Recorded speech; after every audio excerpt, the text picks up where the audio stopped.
јавен обвинител опозицијата, анкетна комисија. Одена техничка влада. Техничка влада според Брчевскиот договор. Апсолутно не се прифатливи, тоа ниту има причина, ниту има потреба да се дискутира за вакви работи.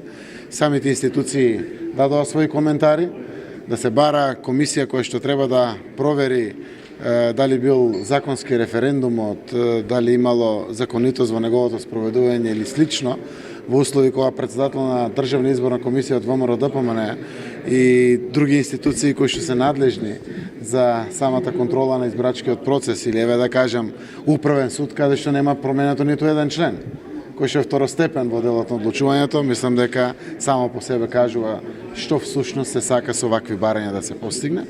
Ние остануваме на нашите ставови дека ќе направиме се во една пријатна атмосфера, многу нормална, многу одговорна, да разговараме со пратеници.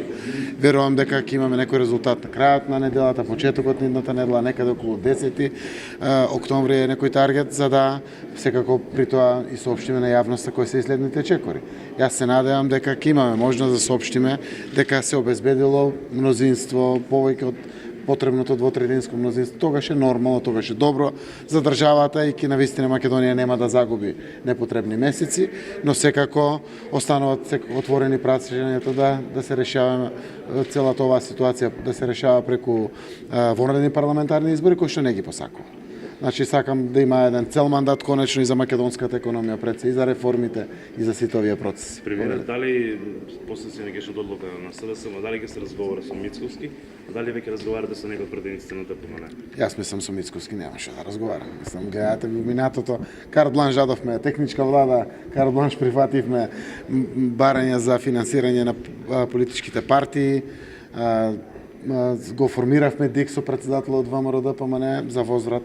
Апсолутно не сакаат ни да разговарат за некој си начин на успешно подржување на процесите кои што се важни за Македонија или слично. Јас мислам дека ако јас се обидам било што, тоа само повеќе ќе оддалечува едни со други во ставовите и нема да дојдеме до решение. Тоа е работа на пратениците.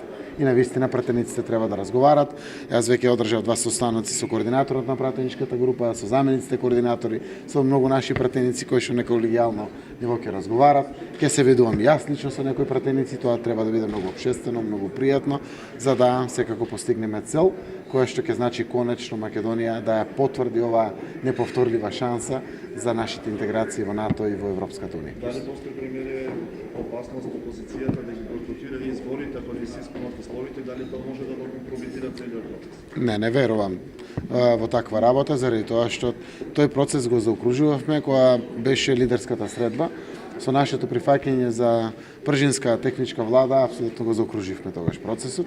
Секако, секој пат може да се измислуваат секако вид на бајки, приказни или било што, ако некој сака да ескивира процеси, но да се држиме до она која што е секако стратегија. Дај она што е исправно за државата. Да се обидеме прво со пратениците, ако не, тогаш ќе ги отвориме овие дебати за учеството на сите во изборите.